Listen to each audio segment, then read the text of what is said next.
ஒரு கோவில்ல ஆன்மீக சொற்பொழிவு நடந்துகிட்டு இருக்குது. ஒரு பெரியவர் பேசிக்கிட்டு இருக்கார்.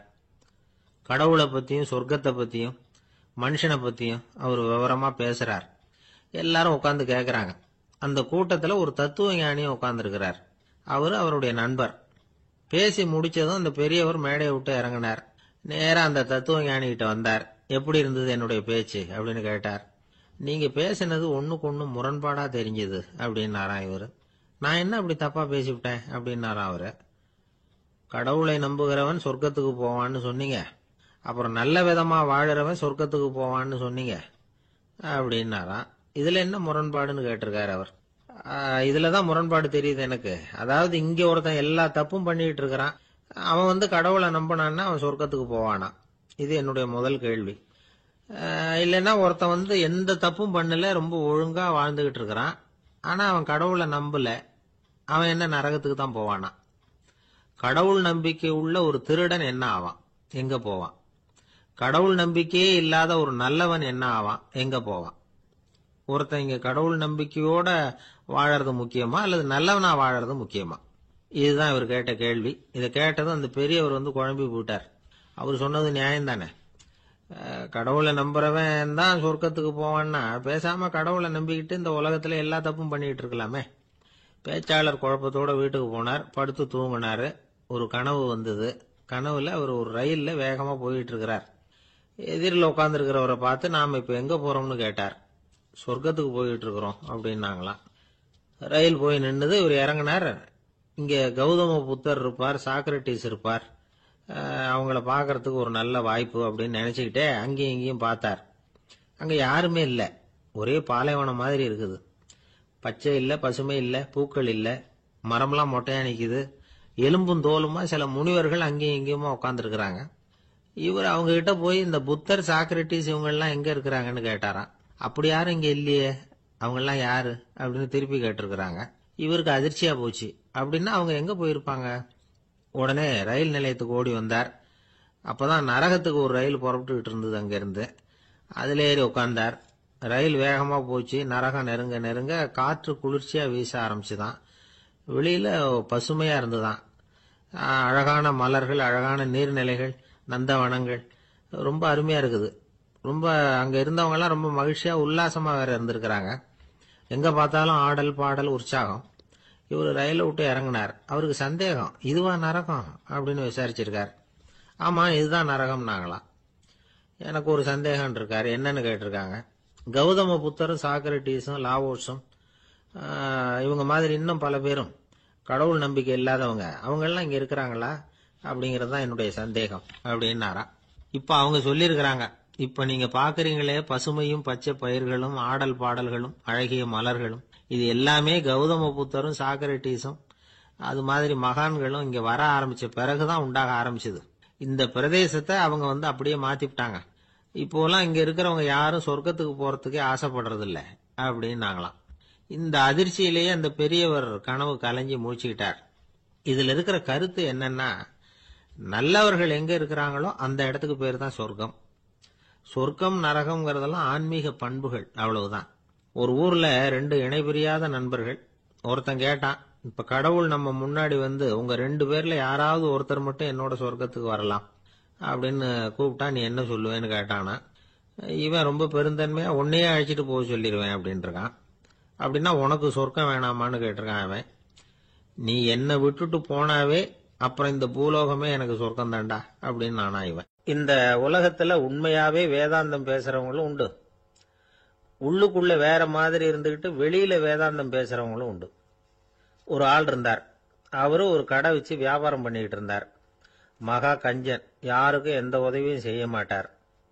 எச்சில் கையென்ன ஈர கைய கூட உதற மாட்டார். அப்படிப்பட்ட மனுஷன். அந்த ஊருக்கு ஒரு முனிவர் வந்துகிட்டு இருந்தார். வருஷத்துக்கு ஒரு தடவை வருவாரு. ஒரு நாள் 2 நாள் இருப்பார், அப்புறம் போயிடுவார். அந்த முனிவர் வர்றப்போலாம் இந்த ஆள் எழுந்திருச்சு ஓடி போய் அவரை வரவேற்பான். ரொம்ப பெரிய வேதாந்தி மாதிரி அவர்கிட்ட பேசிக்கிட்டு இருப்பான். காயமே இது பொய், வெறும் காற்றடைத்த பையும்மா, தர்மம் தலை காக்கும்மா.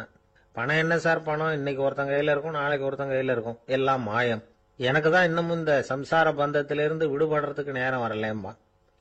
அந்த முனிவரும் இந்த ஆள் இப்படி சொல்றதை கேட்ட உடனே ஏப்பா அப்படி சொல்ற? இப்ப கூட நீ சரின்னு சொல்லு, உனக்கு தீட்சை கொடுத்து இதுல இருந்து விடுபடுற ஞானத்தை போதிக்கிறேன் பார். உடனே அந்த ஆள் என்ன சொல்லுவான் தெரியுமா? ஐயோ சாமி, இப்போ அது எப்படிங்க முடியும்? பிள்ளைங்கள்லாம் சின்ன சிறுசுங்க, அதுகளுக்கெல்லாம் ஒரு கல்யாணம் காட்சின்னு செஞ்சு கடமையை முடிச்சுட்டா நீங்க சொல்றபடி செஞ்சு விடலாமா. சரி, இன்னும் முனிவர் போயிடுவார். அடுத்த வருஷம் வருவார். இவன் வழக்கம் போல வேதாந்தம் பேசுவான். சரி, தீட்சை கொடுக்குறேன் வா அம்பார். பேரம்பேத்திய பார்க்கணும், கோர்ட்ல கேஸ் ஒன்று இருக்கு, அது முடியணும் அப்படின்னு தயங்க ஆரம்பிச்சிருவான். எல்லாம் சொல்லுவான், ஆனா குடிக்கிறதுக்கு தண்ணி கூட கொடுக்க மாட்டான். ரொம்ப வருஷம் கழிச்சு மறுபடியும் ஒரு நாள் அந்த ஊருக்கு முனிவர் வந்தார். இவன் கடைக்கு வந்தார். அப்புறம் அங்க கல்லாவில் நம்ம ஆள் இல்லை, அவன் புள்ளதான் உட்காந்துருக்கிறான். அப்பாவை போலவே புள்ளையும் எழுந்திரிச்சு ஓடியாந்து முனிவரை வரவேற்றான். அப்பா எங்கன்னு விசாரிச்சாரு முனிவர். ஐயோ, அதை ஏன் கேட்குறீங்க சாமி? உங்ககிட்ட தீட்சை வாங்கி இந்த சம்சார பந்தத்திலிருந்து விடுதலை பெறணும்னு சொல்லிக்கிட்டே இருப்பார். அது நிறைவேறாமலே போய் சேர்ந்துட்டார். போன மாசம் ஒரு நாள் திடீர்னு நெஞ்சு வலிக்குதுன்னார், அவ்வளவுதான் போட்டுன்னு போயிட்டார் அப்படின்னு புலம்புனான் பையன். இதை கேட்டதும் முனிவர் சிரிச்சாரான். அவன் எங்கடா போவான்?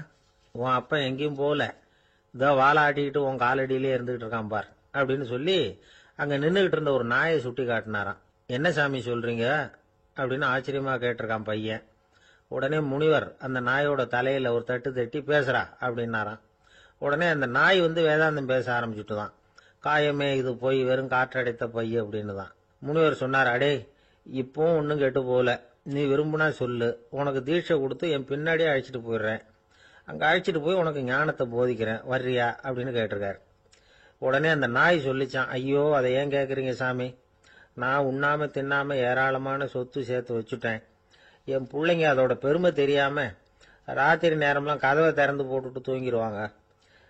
அதனால இப்படி நாயா பிறந்து ராத்திரி பகலா சுத்தி சுத்தி காவல் காத்துட்டு கிடக்கிறேன்.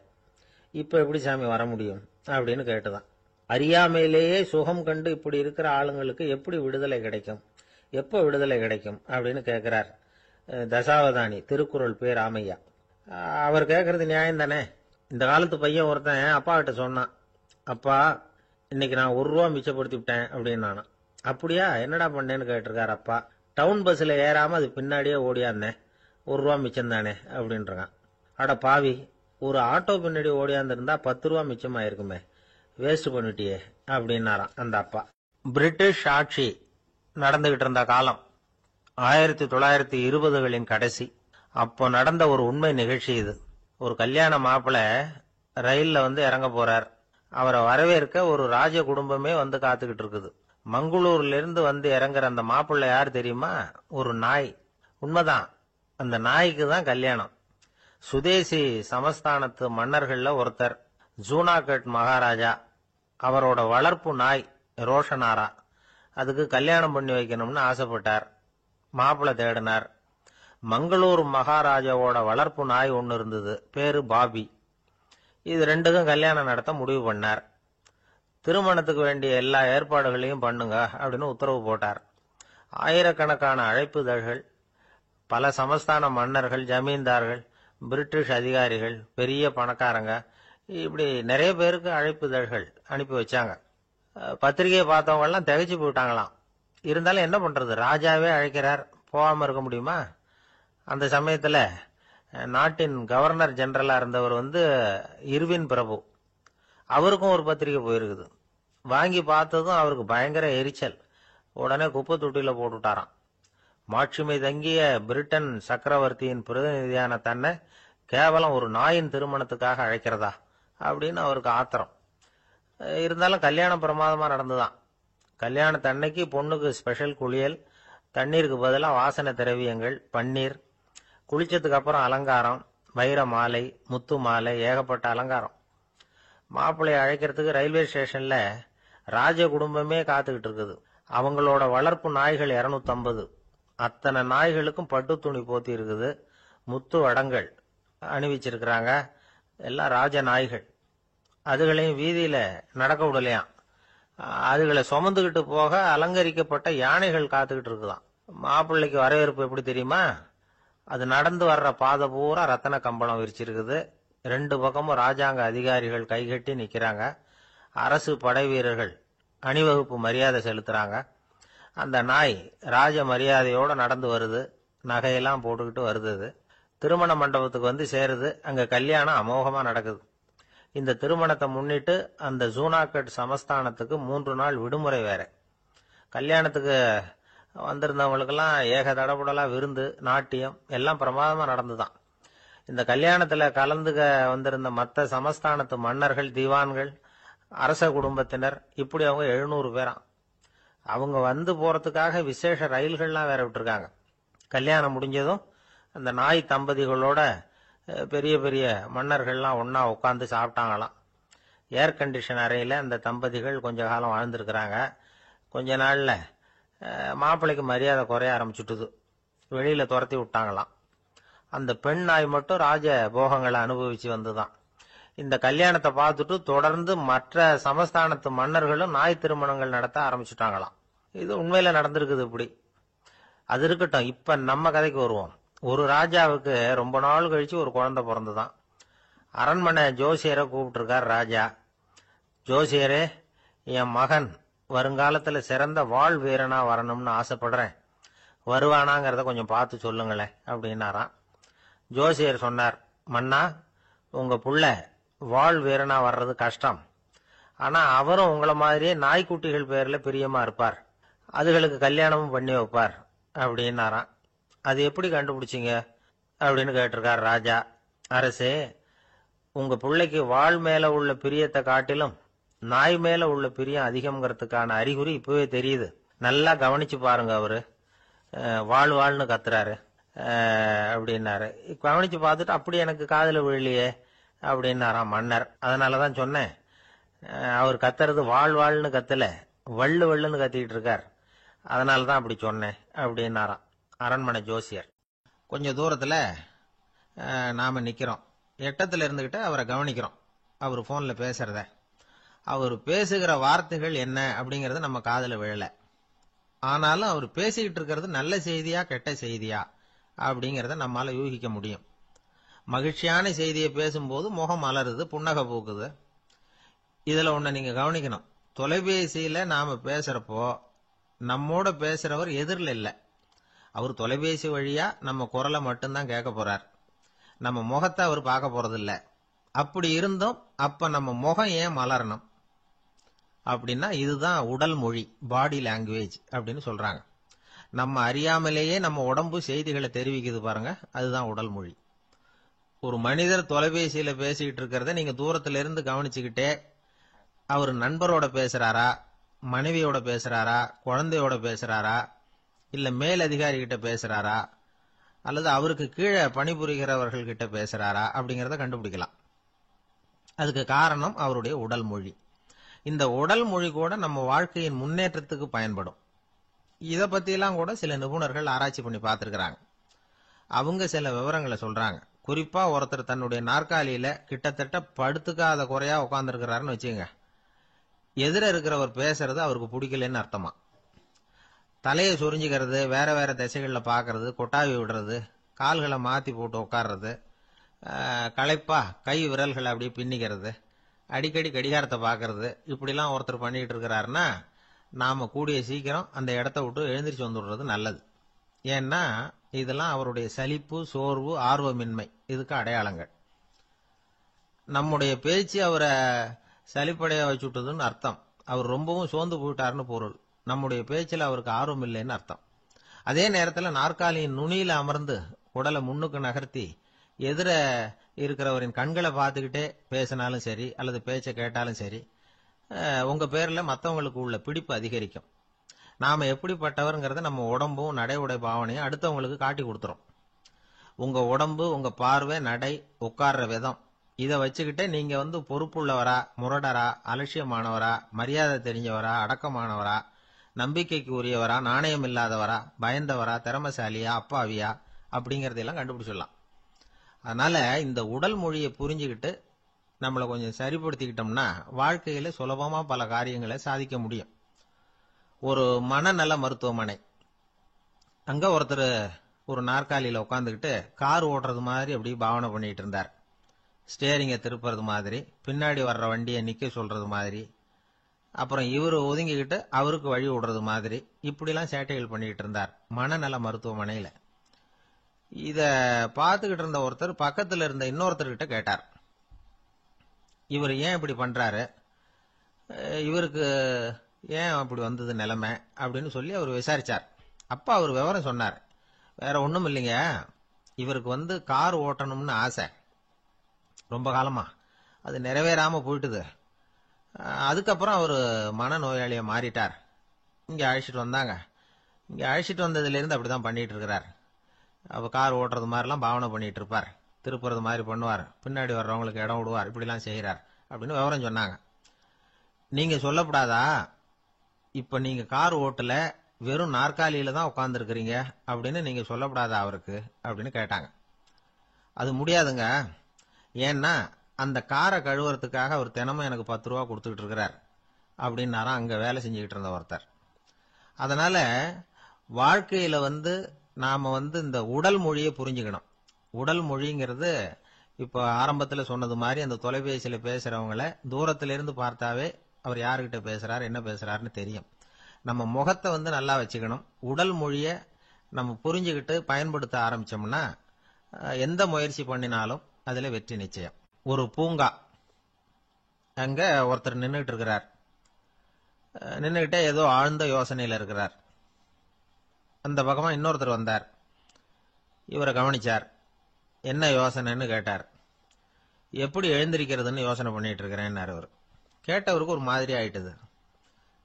ஏற்கனவே நின்றுகிட்டு இருக்கிற ஒருத்தர் எப்படி எழுந்திருச்சு நிக்கிறதுன்னு யோசிக்கிறாருன்னா அது ஆச்சரியம் தானே. அதுக்கப்புறம் இவர் யோசிக்க ஆரம்பிச்சார், என்ன இவர் இப்படி பேசுறாரு அப்படின்னு. கீழே விழுந்தாதானே எழுந்திருச்சு நிக்க முடியும். அதனால எழுந்திருக்கணும்னு நினைக்கிறவங்க முதல்ல கீழே விழணும். இவர் முதல்ல கீழே விழணும், அதுக்கப்புறம் தான் எழுந்திருக்கிறது எப்படின்னு சிந்திக்க முடியும். இந்த உலகத்துல எல்லாருமே கீழே விழுந்து எழுந்தவர்கள் தான். இப்ப இந்த குழந்தை பருவத்துல கீழே விழாம நடைபயில கற்றுக்கிட்டவங்க யாராவது உண்டா? சின்ன வயசுல ஒரு தடவை கூட கீழே விழல சார், அப்படியே பிறந்தார் வளர்ந்தார் பெரியவர் ஆயிட்டார் அப்படின்னு யாரையும் சொல்ல முடியாது. அதனால மனுஷங்கிறவன் விழுந்து புரண்டு எழுந்துதான் நடக்க கத்துக்கிறான். ஒரு உண்மையை நாம எல்லாரும் புரிஞ்சுக்கணும். இந்த உலகத்துல தவறு செய்யாத மனிதர்களே யாரும் கிடையாது. அப்படி இருக்கிறப்போ எப்போதாவது நாம தவறு பண்ணிவிட்டோம்னா அதுக்காக மனசு உடைஞ்சு போயிடக்கூடாது, வாழ்க்கையில வெறுப்பு வந்துடக்கூடாது. ஒரு தவறு நடந்துட்டுதா அதுக்காக மனசு உடைஞ்சு போடாதீங்க, அதை ஒரு பாடமா எடுத்துக்கங்க. அதே தவறு மறுபடியும் நடக்காம வேணும்னா பாத்துக்கலாம், அது போதும். தடைக்கல்ல படிக்கல்லாம் மாத்திக்கணும், இதுதான் இதுல முக்கியம். ஒரு அலுவலகம், அங்க ஒரு அதிகாரி, அவர் உயர்ந்த பதவியில் இருந்தார், சிறந்த நிர்வாகின்னு பேர் வாங்கினவர். அவர் தனக்கு கீழே வேலை செய்யறவங்க கிட்ட எல்லாம் சொல்லுவாராம், இந்த நிறுவனத்துல நீங்க எத்தனை தடவை வேணும்னாலும் தவறுகள் செய்யலாம், ஆனா ஒரே விஷயம் என்னன்னா ஒரே தவறை மறுபடியும் செய்யக்கூடாது, அது முக்கியம் அப்படின்பாராம். இத மேம்போக்கா பார்த்தா அவர் ஏதோ தன்னுடைய ஊழியர்களை தவறு செய்ய தூண்டுறது மாதிரி தெரியும். ஆனா உண்மை அப்படி இல்லை. இன்னைக்கு என்ன நடக்குது தெரியுமா? அநேகமா எல்லா மனிதர்களுமே ஒரே தவறை தான் மறுபடியும் மறுபடியும் செய்யறாங்க. விளையாட்டு வீரர்கள் ஒரே மாதிரியான தவறுகளை திரும்ப திரும்ப செய்யறது உண்டு. கணக்கு எழுதுறவங்கள பாருங்க, ஒரே தப்ப மறுபடியும் மறுபடியும் செய்வாங்க. அலுவலகம் வருகிறவர்களை கவனிங்க, ஒரு நாள் தாமதமா வந்தா பரவாயில்ல, தினமும் தாமதமா வருவாங்க. இது மாதிரி செய்த தவறையே திரும்ப திரும்ப செய்யறதுக்கு என்ன காரணம் அப்படின்னா சோம்பல், ஞாபக மறதி, கவனக்குறைவு, தன்னுடைய திறமை பேர்ல அளவுக்கு மீறிய நம்பிக்கை, இப்படி இதுல ஏதாவது ஒரு காரணமா இருக்கலாம் அப்படிங்கிறாங்க இது பற்றி ஆய்வு செய்கிற வல்லுநர்கள்.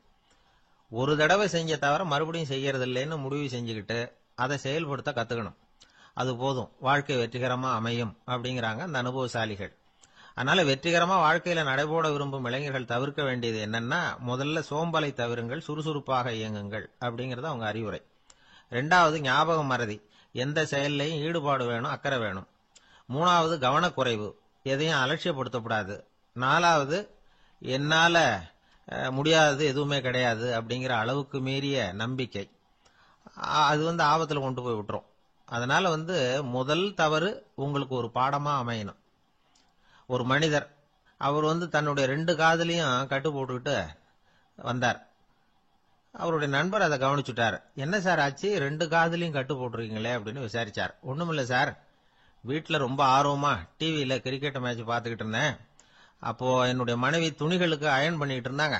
அயன் பாக்ஸை அப்படியே வச்சுட்டு அடுப்பங்கரைக்கு போயிட்டாங்க. அந்த சமயம் பார்த்து டெலிபோன் மணி அடிச்சுது. அவசரமா ஓடி போய் அதை எடுத்து காதுல வச்சேன். அப்பதான் தெரியும் அது அயன் பாக்ஸுங்கிற விஷயம். சூடா இருந்ததா, சுட்டு விட்டுது அப்படின்னார். ஒரு காது சரி சார், 2 காதும் ஏன் அப்படி ஆச்சு அப்படின்னு கேட்டார். அதே ஆளு மறுபடியும் போன் பண்ணா சார் அப்படின்னாரு இவர். இவர் எவ்வளவு தூரம் யோசிச்சிருப்பாரு பாருங்க. அதனால ஒரு தவறு மறுபடியும் நடக்கக்கூடாது. முதல் தவறு உங்களுக்கு ஒரு பாடமாக அமையட்டும் அப்படிங்கிறது தான் இதுல இருந்து நாம தெரிந்து கொள்ள வேண்டிய கருத்து. அதனால தவறுகள் அதெல்லாம் தடைக்கெல்லாம் நினைக்க வேண்டாம், படிக்கெல்லாம் நினைப்போம். அப்படி நினைச்சோம்னா வாழ்க்கையில வெற்றி நிச்சயம். அவர் ஒரு நாள் வீட்டு திண்ணையில உட்கார்ந்துருந்தாராம். அப்போ தெருவில் ஒரு பிச்சைக்காரன் அந்த வழியா வந்திருக்கிறான். பிச்சை கேட்டிருக்கான். அந்த சமயத்துல தர்மர் வேற ஏதோ வேலையா இருந்திருக்கிறார். அதனால பிச்சைக்காரனை பார்த்து நாளைக்கு வா அப்படின்னு சொல்லிவிட்டார். அவனும் சரின்னு சொல்லிட்டு போயிட்டான். பீமன் இத பார்த்துக்கிட்டு இருந்தான். உடனே அவன் என்ன செஞ்சான் தெரியுமா? ஒரு முரசை எடுத்துக்கிட்டு கிராமத்தை நோக்கி ஓடனான். முரசை அடிச்சுக்கிட்டு ஏதோ சொல்ல ஆரம்பிச்சுட்டான். தர்மருக்கும் இது தெரிய வந்தது. அவருக்கு ஒன்றும் புரியல. என்னாச்சு உனக்குன்னு கேட்டார். பீமன் சொன்னான், நான் கிராம மக்களுக்கு ஒரு செய்தியை தெரிவிக்க போறேன் அப்படின்னா. என்ன செய்தின்னார். எங்க அண்ணன் காலத்தை வென்றுட்டார் அப்படிங்கிற செய்தியை சொல்ல போறேன்னா. நான் காலத்தை ஜெயிச்சுட்டேனா, எதனால அப்படி சொல்ற அப்படின்னு கேட்டார். நீங்க பிச்சைக்காரனை நாளைக்கு வர சொன்னீங்களே, அதனாலதான் அப்படின்னா. அதனால என்னன்னார். நீங்க அவனை நாளைக்கு வான்னு சொன்னீங்க, நீங்க நிச்சயமா நாளைக்கு இருப்பீங்களா? அந்த பிச்சைக்காரனும் நாளைக்கு உயிரோட இருப்பானா? நாளைக்கு நீங்க இருந்தாலும் பிச்சை போடக்கூடிய மனோபாவம் உங்களுக்கு இருக்குமா? பிச்சை நிச்சயம் போடுவீங்களா? நாளைக்கு வரைக்கும் அவன் பிச்சைக்காரனாவே இருப்பாங்கிறது என்ன நிச்சயம்? நாளைக்கு உங்க சந்திப்பு நிச்சயம் நடக்குமா? அதனாலதான் நீங்க காலத்தை ஜெயிச்சுட்டீங்க அப்படின்னு சொல்லி அவ்வளவு நிச்சயமா நான் முடிவு பண்ணிவிட்டேன். அப்படி நீங்க நினைச்சதுனாலதான் அவனை நாளைக்கு வர சொல்லியிருக்கிறீங்க. இது எவ்வளவு பெரிய விஷயம். இதை மற்றவங்களுக்கு சொல்லாம இருக்கலாமா? நேரம் ஆயிட்டுது, நான் உடனே ஊருக்குள்ள போய் இதை சொல்லணும், தாமதிக்க முடியாது.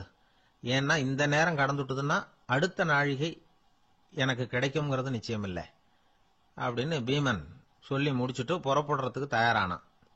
தர்மர் அவசரமா குறுக்கிட்டார். தம்பி கொஞ்சம் பொறு, நான் தவறு பண்ணிட்டேன்.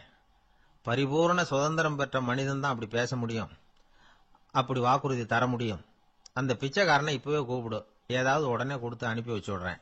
நாளைக்கு என்ன நடக்கும்ங்கிறது யாருக்கு தெரியும் அப்படின்னார். இந்த கதையிலிருந்து நாம உணர்ந்து கொள்ள வேண்டிய உண்மை என்ன தெரியுமா? நிகழ்காலம் ஒண்ணுதான் நம்ம கையில் இருக்கிறது.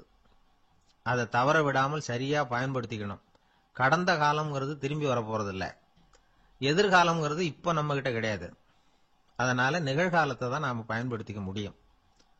ஒரு ஊர்ல ஒரு சோதிடர் இருந்தார். அவர் எதிர்காலத்தை பத்தி அதிகமா சொல்லிட்டு இருப்பார்.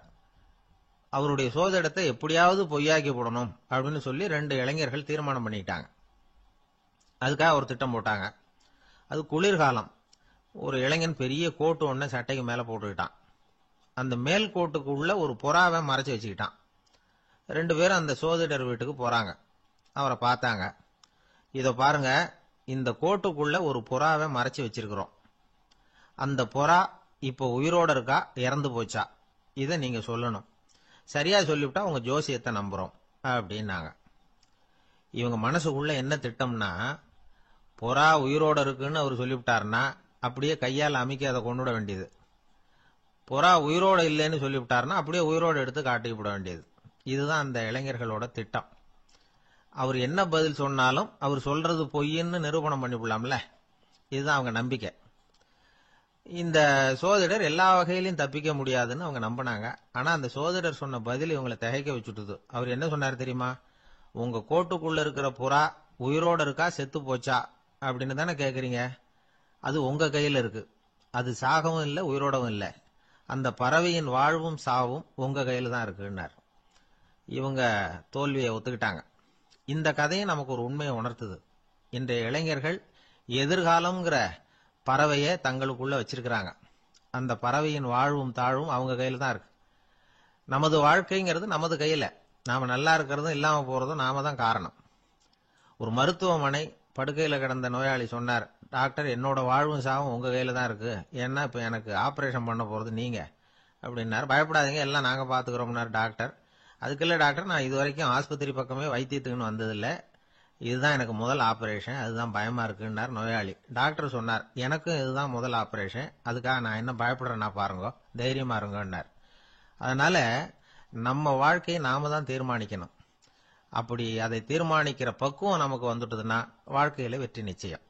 ஒரு பெரிய காடு, அந்த காட்டுக்கு மத்தியில ஒரு ஆசிரமம். அங்க ஒரு முனிவர் இருந்தார். பல இடங்கள்ல இருந்து வர்ற குழந்தைகளுக்கு அவர் பாடம் சொல்லி கொடுத்துக்கிட்டு இருக்கிறார். ஏழை பணக்காரர் அப்படிங்கிற வித்தியாசம்லாம் கிடையாதுங்க. எல்லாரும் அவர்கிட்ட தங்கள் பிள்ளைகளை அனுப்பி வச்சாங்க. மன்னர்களுடைய பிள்ளைங்க கூட அங்க அவர்கிட்ட தான் படிக்கிறதுக்கு வருவாங்க.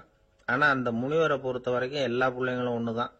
இது யார் வீட்டு பிள்ளைன்னு எல்லாம் பார்க்க மாட்டார், எல்லாரும் சமம். மாணவர்கள்லாம் அங்கேயே மாச கணக்குல வருஷ கணக்குல தங்கி இருந்து பாடம் கத்துக்கிட்டு போறது வழக்கம். அவரா பார்த்து போன்னு சொல்ற வரைக்கும் அங்கேயே இருக்கணும், படிக்கணும். குருகுல வாசம். ஒரு சமயம் ஒரு ராஜகுமாரனும் அவர்கிட்ட படிச்சுக்கிட்டு இருந்தான். அவனுக்கு ஒரு 15 வயசு இருக்கும்.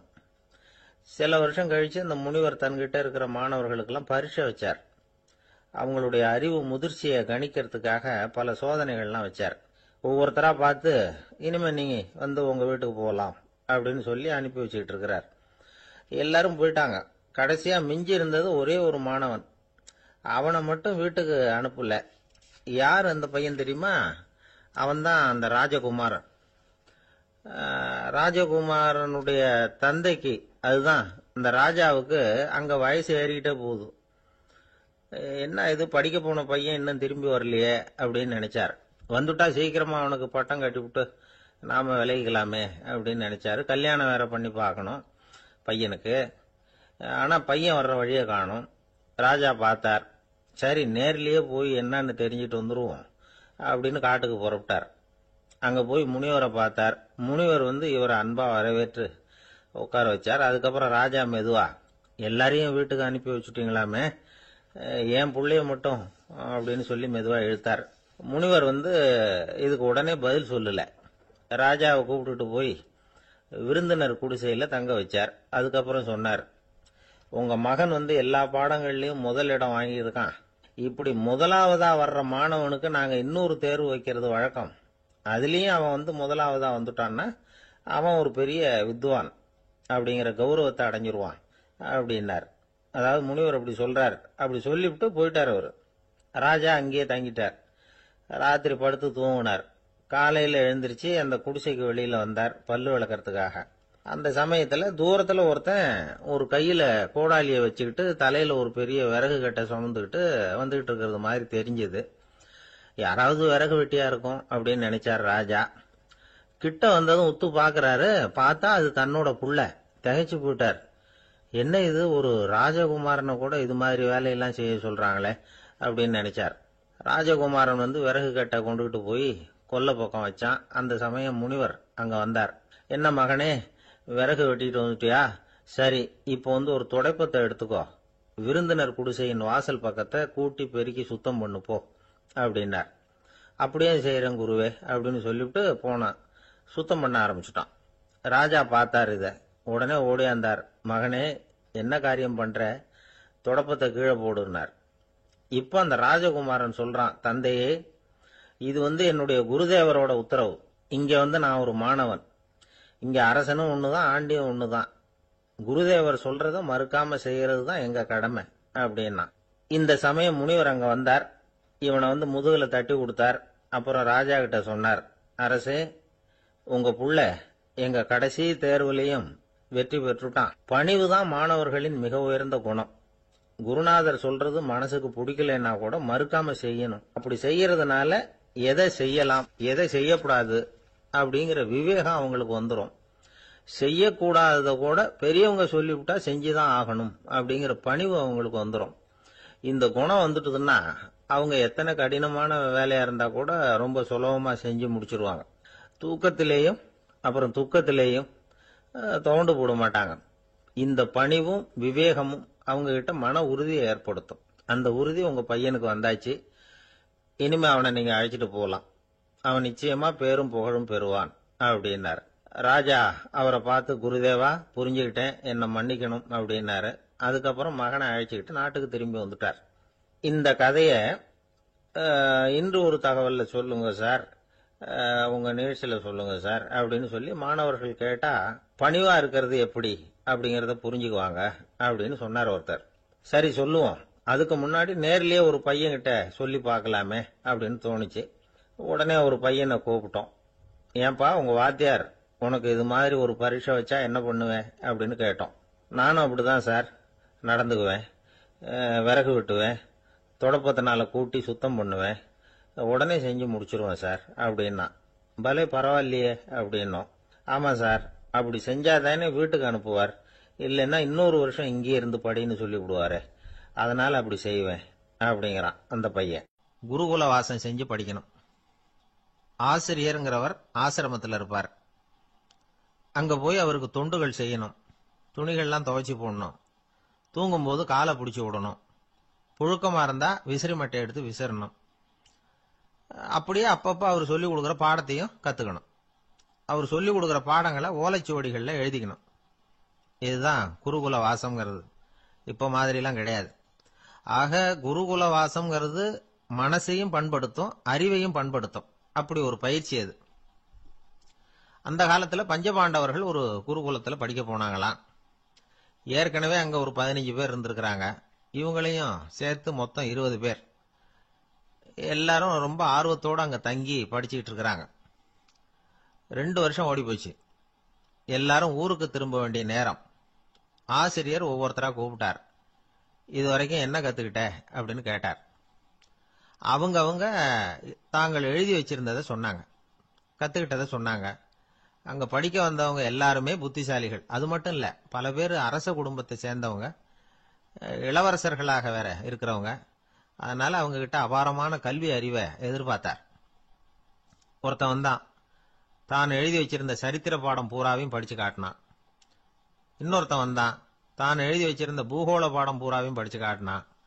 இப்படி ஒவ்வொருத்தரா வந்து அவங்க படிச்சது என்னங்கிறத படிச்சு காட்டிட்டு போனாங்க. கடைசியா தர்மர் வந்தார். பேசாம நிக்கிறார். தன் கையில் இருந்த ஓலைச்சுவடி கேட்டா அவர் பிரிக்கவே இல்லை. ஆசிரியர் இவர்கிட்ட தான் அதிகமா எதிர்பார்த்தார். ஆனா இவரோ பேசாம நின்றுட்டு இருக்கிறார். நீ என்ன கத்துக்கிட்ட சொல்லு, ஓலைச்சுவடியை பிரிச்சு படினார் அந்த முனிவர். தர்மர் அசையவே இல்லை. மெதுவா சொன்னார், ஐயா நான் கத்துக்கிட்டது ஒன்னே ஒண்ணுதான், அதுதான் வாழ்க்கையில எனக்கு ரொம்ப முக்கியமான பாடமா அமையும் அப்படின்னார். என்னது, என்கிட்ட 2 வருஷ காலமா படிச்சு விட்டு கடைசியில கத்துக்கிட்டது ஒன்னே ஒண்ணுதானா அப்படின்னார் முனிவர். அவருக்கு ஒன்னும் புரியல. மற்ற மாணவர்களை விட இவர் பண்புகள்ல உயர்ந்தவர், அறிவுல சிறந்தவர், வயசுல முதிர்ந்தவர். இவரே இப்படி சொன்னா மத்தவங்க நிலைமை என்னத்துக்கு ஆறுது, அவங்க ரொம்பவும் கெட்டு போயிடுவாங்களே அப்படின்னு அவர் யோசனை பண்ணார். தர்மா, நல்லா யோசனை பண்ணி பதில் சொல்லு. 2 வருஷமா நீ வந்து கத்துக்கிட்டது என்ன அப்படின்னு தானே நான் கேட்கறேன், அதை கொஞ்சம் யோசனை பண்ணி சொல்லுன்னார் முனிவர் கொஞ்சம் கோபமா. தர்மர் முகத்துல எந்த மாறுதலுமே இல்லை. இல்லையா, 2 வருஷமா நான் கத்துக்கிட்ட முக்கியமான பாடம் ஒன்னே ஒண்ணுதான்னார். இப்போ அந்த முனிவருக்கு கோபம் அதிகமா வந்துடுச்சு. ஏன்பா உனக்கு வெக்கமா இல்லையா, உன்னை விட வயசுல குறைஞ்சவங்க எவ்வளவு பாடம் கத்துக்கிட்டு இருக்கிறாங்க, எவ்வளவு விரிவா அவங்க படிச்சு காட்டினாங்க, நீயும் கூட நிறைய குறிச்சு வச்சிருக்கிற போல இருக்க, அதை ஏன் பிரிச்சு படிக்க கூடாது அப்படின்னார். ஐயா நான் சொல்றது உங்களுக்கு ஏமாற்றமா இருந்தா என்ன மன்னிக்கணும், நான் ரொம்ப முக்கியமா கத்துக்கிட்டு இருக்கிறது ஒன்னே ஒண்ணுதான், மற்ற எதையும் சொல்றதுக்கு விரும்பலன்னார்.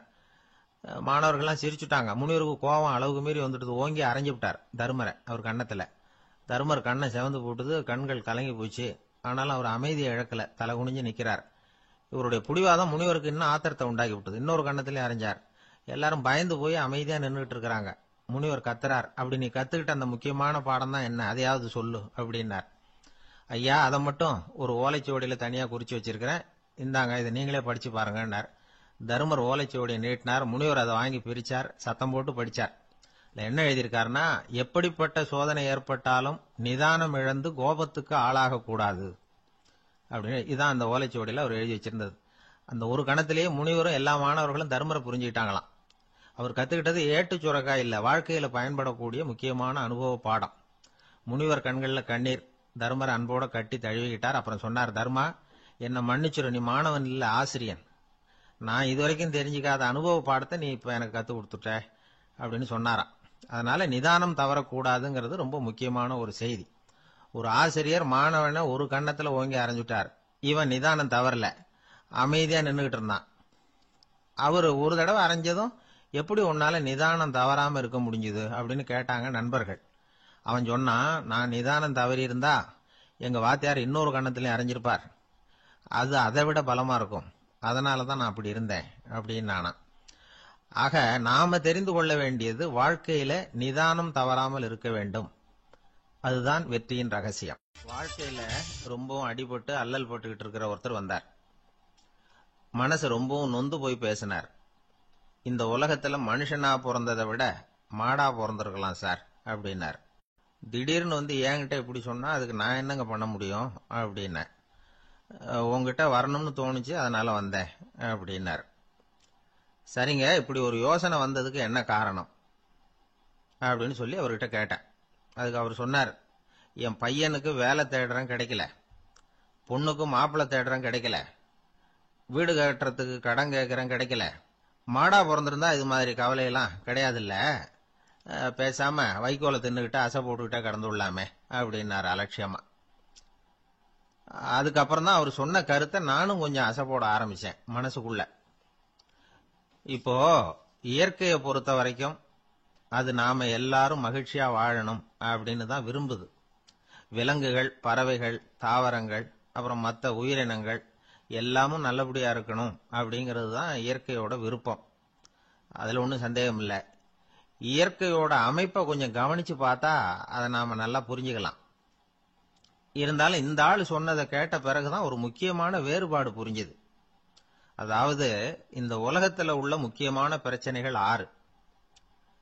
அந்த 6 பிரச்சனைகளும் ஆடு மாடுகளுக்கு கிடையாது, மரம் செடி கொடிகளுக்கு கிடையாது. ஆனா மனுஷன் அந்த 6 பிரச்சனைகளையும் சந்திக்க வேண்டியிருக்கு. சரி, அந்த 6 பிரச்சனைகள் என்னென்ன தெரியுமா? முதல்ல இந்த ஆடு மாடுலாம் நமக்குன்னு சொந்தமா ஒரு வீடு இல்லையே அப்படின்னு கவலைப்பட்டுக்கிட்டு இருக்கிறது இல்ல. ஆனா மனிதனுக்கு வீடு தேவைப்படுது. இது ஒரு வித்தியாசம். இப்ப 2வது பிரச்சனை என்னன்னா ஆடை பிரச்சனை.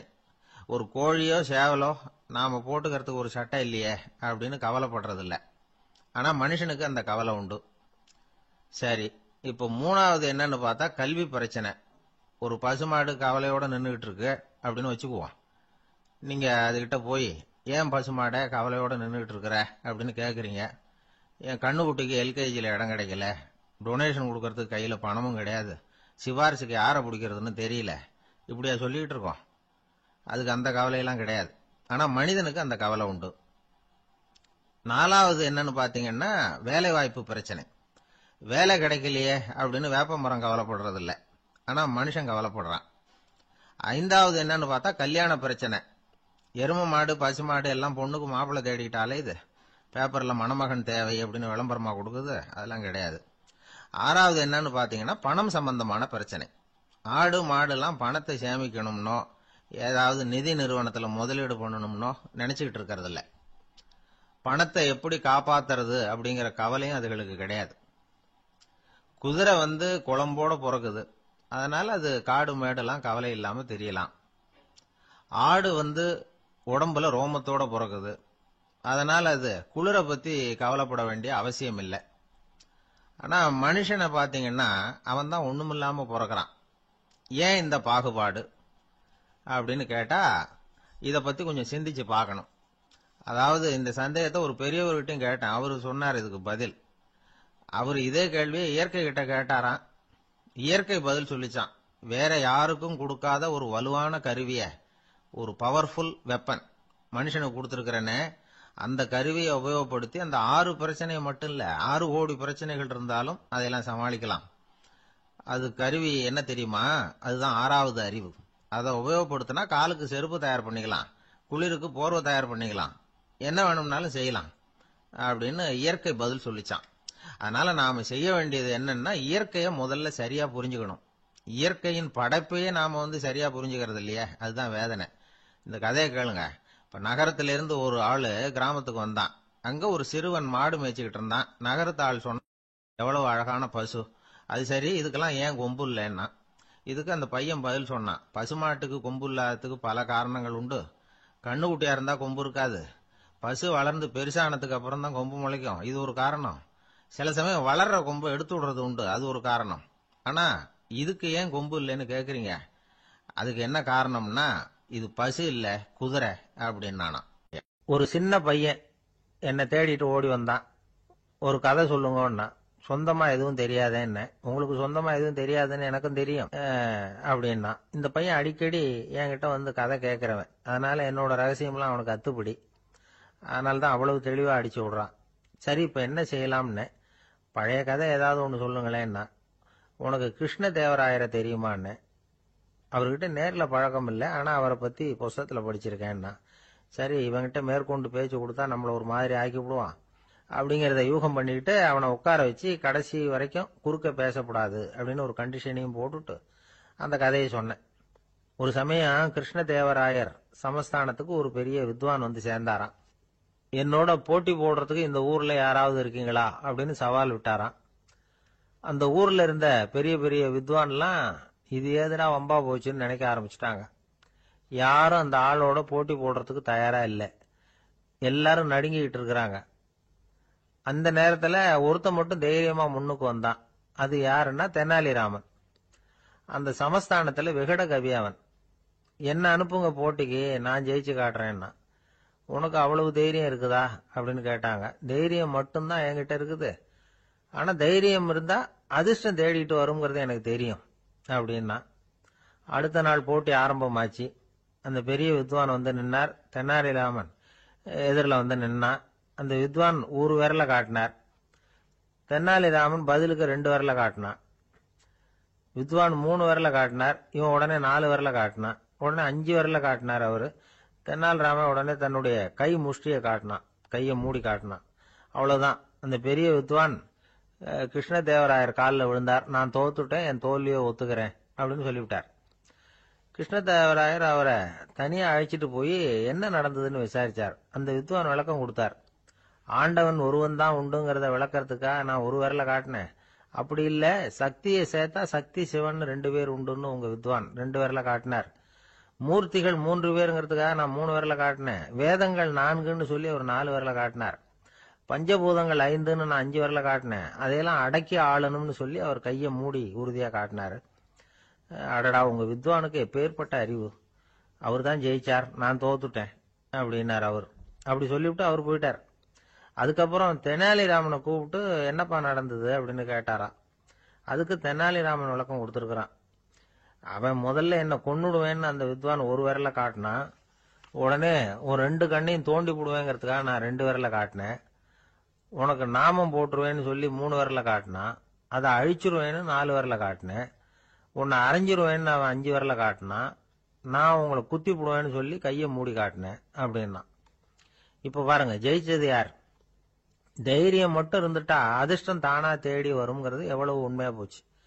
அதனால நாம எப்பவும் தைரியமா இருக்கணும்னு சொல்லிவிட்டு என் எதிரில் கதை கேட்டுட்டு உட்காந்துருந்த சின்ன பையனை பார்த்தேன். அவன் என்னை நிமிர்ந்து பார்த்தான். அவன் தன்னோட கை கால் 2ஐயும் ஒரு மாதிரியா என் முன்னால தூக்கி 20 விரல காட்டினான். எனக்கு ஒன்றும் புரியல. இதுக்கு என்னப்பா அர்த்தம்னு கேட்டேன். இதே கதையை இதுக்கு முன்னாடி என்கிட்ட 20 தடவை நீங்க சொல்லியிருக்கீங்கன்னு அர்த்தம் அப்படின்னு. ஒரு நண்பர் அவசர அவசரமா என்கிட்ட ஓடி வந்தார். அப்புறம் சொன்னார், என்னால நம்பவே முடியல சார், என் பையனா இப்படி அப்படின்னு சொல்லி ஆச்சரியப்பட்டார். உங்க பையன் அப்படி என்னதான் செஞ்சுட்டான்னு கேட்டேன்.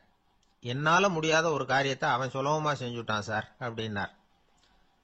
அது என்ன, உங்களால முடியாத காரியத்தை அவன் செஞ்சுட்டாங்கிறீங்க, அது என்ன காரியம்னு தான் சொல்லுங்களேன். என்ன, 5ஆம் வகுப்புல அவன் ஒரே தடவையில பாஸ் ஆயிட்டான் சார், அதாவது ஒரே அட்டம்ப்ட்ல பாஸ் ஆயிருக்கிறான் அப்படின்னார். மூச்சு வாங்க. கஷ்டப்பட்டு பரீட்சை எழுதினவன் அவன், இவருக்கு மூச்சு வாங்குது. நம்மால செய்ய முடியாத ஒரு காரியத்தை இன்னொருத்தர் செய்யும் போது அது நமக்கு ஆச்சரியமா தெரியுது. இப்ப சர்க்கஸ் பாக்குறோம், அங்க ஒருத்தர் அந்தரத்துல தொங்குறார். அதை பாக்குறப்போ அது நமக்கு ஆச்சரியமா தெரியுது. ஏன்னா அது மாதிரி அந்தரத்துல தொங்குறதுங்கிறது நம்மால முடியாத காரியம். நம்மால முடியாத ஒண்ண அடுத்த ஒருத்தர் ரொம்ப சுலபமா செய்யறப்போ நாம மருள்வது இயற்கை. இதைத்தான் தொல்காப்பியம் மருட்கை அப்படின்னு சொல்லுது. இந்த வியப்பு இருக்குதே, இது 4 வகையில ஏற்படுதான். அதையும் தொல்காப்பியம் தான் சொல்லுது. அது என்ன 4 வகை அப்படின்னா, முதல் வகை எப்படின்னா புதுமையான அரிய செயல்களை செய்வது. 2வது வகை என்னன்னா பெரிய செயல்களை செய்யறது. 3வது வகை எப்படின்னா மிக நுட்பமான செயல்களை செய்யறது. 4வது வகை ஆக்கம் தரும் செயல்களை செய்யறது. புதுமை, பெருமை, சிறுமை, ஆக்கமோடு மதினம் சாலா மருட்கை நான்கே அப்படிங்கிறது தொல்காப்பியம். இன்னைக்கு விஞ்ஞானம் புதுசு புதுசா எதையோ கண்டுபிடிச்சுக்கிட்டு இருக்குது. அந்த கண்டுபிடிப்புகளை எல்லாம் பாக்குறப்போ ஆரம்பத்துல ஆச்சரியமா இருக்கு, அதுக்கப்புறம் நமக்கு பழகி போடுது. இப்போ வானொலி பெட்டி புதுசா வந்தப்போ அதை சுற்றி எவ்வளவு கும்பல், ஒரு பெட்டி பேசுது அப்படிங்கிறது எவ்வளவு வியப்புக்குரிய விஷயம். இப்ப யாரும் வானொலி பெட்டியை ரொம்ப ஆச்சரியத்தோட பாக்குறது இல்ல. வச்சிருந்தாதான் ஆச்சரியமா பார்ப்பாங்க சில பேர், இந்த காலத்துல இப்படி வச்சிருக்கிறாரேன்னு சொல்லி. மாறா அதை அலட்சியமாவும் பார்க்க ஆரம்பிச்சுட்டாங்க. மதினம் சாலா மருட்கை அப்படின்னு ஒரு சொற்றொடர் வருது பாருங்க, அதுல கருத்தாழம் உண்டு. எதை பத்தியும் போதுமான அளவு புரிஞ்சிக்காதப்போ ஒருத்தர் ஆச்சரியப்படுறார், புரிஞ்சுகிட்டதுக்கு அப்புறம் ஆச்சரியம் மறைஞ்சு போடுது. மிக நுட்பமான செயல்களும் நம்மளை ஆச்சரியப்பட வைக்குது. ஒரு அரிசியில ஒரு திருக்குறள் எழுதி காட்டுறாங்க, ஒரு முட்டை ஓட்டுக்குள்ள ஓவியம் தீட்டி காட்டுறாங்க. கருங்கல் சிற்பங்கள்ல எவ்வளவு நுட்பமான வேலைப்பாடுகள், அதையெல்லாம் பார்த்து ஆச்சரியப்படுறோம். இது மாதிரியே ஆக்கப்பூர்வமான செயல்களும் நம்மளை வியப்பில் ஆழ்த்தும். குப்பை கூலங்களை கூட வாழ்க்கைக்கு பயன்படுகிற பொருளா மாற்றுகிறவர்கள் இருக்கிறாங்க. அவங்களுடைய செயல் நமக்கு ஆச்சரியத்தை தருது. இடைக்காட்டு சித்தர்னு ஒருத்தர் இருந்தார். அவர் பாடிய மூவடி 30ங்கிற நூல்ல ஒரு பாட்டு வருது. ஆற்றல் பிறர் அறிதலின் ஆகம் கிளர்வு உறுதலின் கற்று அறிபாணர் கெழுமிய கோடலின் தோற்றம் உருகவே போற்றல் சால் வியப்பே. ஒருத்தருடைய ஆற்றல் தெரியாமல் இருந்தது, அவருடைய அரிய செயல்களை பார்க்கும் பொழுது வியப்பா இருந்தது, மனசுக்குள்ள கிளர்ச்சி. பாவலர்கள் இவர்கள் புகழப்பாடி மற்றவர்களும் தெரிந்து கொள்ளுமாறு செய்கிறார்கள். ஆக எல்லா வகையிலுமே மக்கள் தங்களுடைய வாழ்க்கையில முன்னேறுவதற்கு வழிகாட்டுகிற ஒரு மெய்ப்பாடு தான் வியப்புங்கிறது. இன்னைக்கு இளைஞர்கள் இதை நல்லா புரிஞ்சுக்கணும். ஆச்சரியப்படுங்கள், ஆச்சரியப்பட வைப்பீர்கள். இந்த காலத்துல நம்ம எப்படி எல்லாமோ ஆச்சரியப்பட வைக்கிற அதிசய மனிதர்கள் இருக்கிறாங்க. ஒரு ஆளை பிடிச்சி ஜெயிலுக்கு கொண்டுட்டு வந்தாங்க. சிறை அதிகாரி அவனை ரொம்பவும் ஆச்சரியமா பார்த்தார். இவன் கேட்டான், ஏன் சார் அப்படி பாக்குறீங்க, நான் இப்ப இங்க வந்தது உங்களுக்கு ஆச்சரியமா இருக்கா அப்படின்னு கேட்டான். இதுக்கு சிறை அதிகாரி சொன்னார், நீ இப்ப இங்க வந்ததுல எனக்கு ஒன்னும் ஆச்சரியம் இல்லப்பா, ஏற்கனவே நீ இங்க இருந்து விடுதலை ஆகி போய் 6 மாசம் ஆச்சு, இவ்வளவு லேட்டா திரும்பி வர்றியா, அதுதான் எனக்கு ஆச்சரியம் அப்படின்னாராம். இது ஒரு வகையான ஆச்சரியம். ஆனா வாழ்க்கையில வியப்புங்கிறது ஒரு தேவைப்படுகிற மெய்ப்பாடு. ஆச்சரியப்படுவோம், ஆச்சரியப்பட வைப்போம். அப்படி இந்த உண்மையை புரிந்து கொண்டோம்னா நம்ம வாழ்க்கையில வெற்றி நிச்சயம். சாலை ஓரமா அழுதுகிட்டு உட்காந்துருந்தான். பிச்சை எடுத்து சாப்பிடுற ஒருத்தன் அந்த பக்கமா வந்தான். இவனை பார்த்தான். ஏன் அழுதுகிட்டு உட்காந்துருக்கிற, என்னாச்சு உனக்கு அப்படின்னு கேட்டான். அதுக்கு இவன் சொன்னா, என்கிட்ட ஒண்ணுமே இல்லை, நான் இந்த உலகத்துல இருந்து என்ன பிரயோஜனம், அதனாலதான் அழுதுகிட்டு இருக்கிறேன் அப்படின்னா. உன்கிட்ட மறைஞ்சிருக்கிற புதையல் என் கண்ணுக்கு நல்லா தெரியுது, அது உனக்கு புரியல, அதனாலதான் அழுதுகிட்டு இருக்கிற அப்படின்னா. என்னது புதையல் இருக்குதா, உன் கண்ணுக்கு தெரியுதா அப்படின்னு கேட்டான். ஆமா எனக்கு தெரியுது, அந்த புதையலை நீ விற்கிறதுக்கு தயாரா இருக்கிறியா அப்படின்னு கேட்டான் இவன். இதை கேட்டதும் அந்த இளைஞனுக்கு ரொம்ப ஆச்சரியமா போச்சு. என்னது இப்படி கேட்கறானே அப்படின்னு. என்கிட்ட ஒரு காசு கூட இல்லையே, அப்படி இருக்கிறப்போ புதையல் எங்க இருந்து வந்தது அப்படின்னா. இந்த நேரத்தில் அந்த பிச்சைக்காரன் சிரிச்சான். இப்படிதான் இந்த உலகத்துல எல்லாரும் சொல்லிட்டு இருக்கிறாங்க, என்கிட்ட ஒண்ணுமே இல்லை ஒண்ணுமே இல்லைன்னு சொல்லி. ஆனா அவங்க கிட்ட தான் புதையல் இருக்கு, நீ வேணும்னா என் கூட வா, நம்ம நாட்டு அரசர்கிட்ட போவோம், உங்ககிட்ட இருக்கிற புதையலை அவர் நல்ல விலைக்கு எடுத்துக்குவார் அப்படின்னா. அது எப்படி உனக்கு தெரியும்னா, இதுக்கு முன்னாடியும் இது மாதிரி பல பேரை நான் ராஜா கிட்ட அழைச்சிட்டு போயிருக்கிறேன், அதனாலதான் உன்னை பார்த்தேன், உன்னையும் கூப்பிடுறேன், நீ சரின்னு சொன்னா உன்னை அழைச்சிட்டு போறேன், உங்ககிட்ட இருக்கிற புதையலை அவர் நல்ல விலை கொடுத்து எடுத்துக்குவார் அப்படின்னு சொன்னான். இவன் இப்படி சொல்றதும் அந்த இளைஞனுக்கு ஒண்ணுமே புரியல. இது என்னது இந்த ஆள் இப்படி சொல்லிட்டு இருக்கிறான், நம்ம கிட்ட என்ன இருக்குது, அதுவும் இல்லாம இவனே பிச்சை எடுத்து சாப்பிட்டுக்கிட்டு இருக்கிறான், இவன் போய் நம்மள ராஜா கிட்ட அழைச்சிட்டு போறதா, போறேங்கிறானே என்ன அப்படின்னு சொல்லி அவன் யோசனை பண்ணான். என்ன யோசிக்கிற, உனக்கு பணம் வேணும்னா என்னோட வா அப்படின்னா. இளைஞன் ஒரு முடிவுக்கு வந்தான். சரி, இங்கேயே உட்காந்துக்கிட்டு இருக்கிறத விட அங்கேயாவது போய் பார்ப்போமே, இங்க அழுதுட்டு உட்காந்துருக்கிறதுல என்ன பிரயோஜனம், ஏதோ கூப்பிடுறான் போய் பார்த்துட்டு வருவோமே அப்படின்னு சொல்லி அவன் கூட புறப்பட்டான். பிச்சைக்காரன் முன்னாடி போயிட்டே இருக்கிறான். இந்த இளைஞன் பின்னாடி நடந்து போயிட்டு இருக்கான். 2 பேரும் அரண்மனையை நோக்கி போறாங்க. பாதி வழி போயிருப்பாங்க. வழியில அந்த பிச்சைக்காரன் சொன்னான், இத பாரு, முன்னாடியே சில விஷயங்களை நாம பேசிக்க வேண்டியிருக்கு. சரியா தெளிவா முடிவு எடுத்துக்கிட்டு அதுக்கப்புறம் ராஜா கிட்ட போகணும். ஏன்னா அங்க போய் அது முடியாது இது முடியாதுன்னு நாம நமக்குள்ள சண்டை போட்டுக்கிட்டு இருக்க முடியாது. ராஜாவுக்கு விலையை பத்தி கவலையே இல்லை. எவ்வளவு சொன்னாலும் நமக்கு பணம் கிடைச்சிரும். ஆனா அதுக்கப்புறம் நான் இதை விற்கிறதுக்கு தயாரா இல்லைன்னு சொல்லிடக்கூடாது. அதனால புதையலை விற்கிறதா இல்லையாங்கிறத இங்கேயே தெளிவா முடிவு செஞ்சுக்கணும். இல்லைன்னா ராஜா கிட்ட போய் அங்க போய் குழப்பிட்டு இருக்க முடியாது அப்படின்னு சொன்னான். இளைஞனுக்கு ஒண்ணுமே புரியல. என்ன சொல்ற நீ, என்கிட்டயா புதையலா, எங்க இருக்குது அப்படின்னு சொல்லி குழம்பி போனான். இப்போ அந்த பிச்சைக்காரன் சொன்னான், இத பாரு, இப்போ உதாரணத்துக்கு உன்னுடைய கண்களை எடுத்துக்கோ. அதுக்கு நீ என்ன விலை கேட்டுற போற? நான் அதுக்கு ராஜா கிட்ட இருந்து ஒரு 50,000 ரூபா வாங்கி தர முடியும். உன்னுடைய இருதயத்தை கொடுக்குறியா, 20 லட்சம் ரூபா வாங்கி தரேன். மூளைய கொடுக்குறியா, 30 லட்சம் வாங்கி தரேன். என்ன சொல்ற அப்படின்னு சொல்லி இந்த பிச்சைக்காரன் பேசிக்கிட்டே போறான். இளைஞனுக்கு கோபம் வந்துட்டுது. என்ன உளர்ற, உனக்கு என்ன பைத்தியமா? கண்ணையும் மூளையையும் இருதயத்தையுமா விற்பாங்க? என்ன விலை கொடுத்தாலும் அதையெல்லாம் நான் விற்கிறதுக்கு தயாரா இல்லை, நான் விற்க மாட்டேன். அதை கொடுத்துட்டு நான் என்ன பண்றது? இப்படி நான் மட்டும் இல்லை, யாருமே இதை விற்கிறதுக்கு தயாரா இருக்க மாட்டாங்க அப்படின்னு சொன்னான் அந்த இளைஞன். இவன் இப்படி சொன்னதும் அந்த பிச்சைக்காரன் வாய் விட்டு சிரிக்க ஆரம்பிச்சுட்டான். இப்போ பைத்தியமானது நானா நீயா? லட்சக்கணக்கான கோடிக்கணக்கான ரூபாய் பொறுமானம் உள்ள பொருள்களை உங்ககிட்டயே வச்சுக்கிட்டு விற்க முடியாதுன்னு சொல்ற நீ தான் ஏழை. என்கிட்ட ஒண்ணுமே இல்லைன்னு மரத்தடியில் உட்காந்து அழுதுட்டு இருக்கிறியே அப்படின்னு சொன்னான். இன்னைக்கு பாத்தீங்கன்னா பல பேர் தன்கிட்ட புதைஞ்சிருக்கிற ஆற்றலை புரிஞ்சிக்க முடியாம அவதிப்பட்டு இருக்கிறாங்க. நம்ம கிட்ட என்ன இருக்குங்கிறது அவங்களுக்கு தெரியறது இல்ல.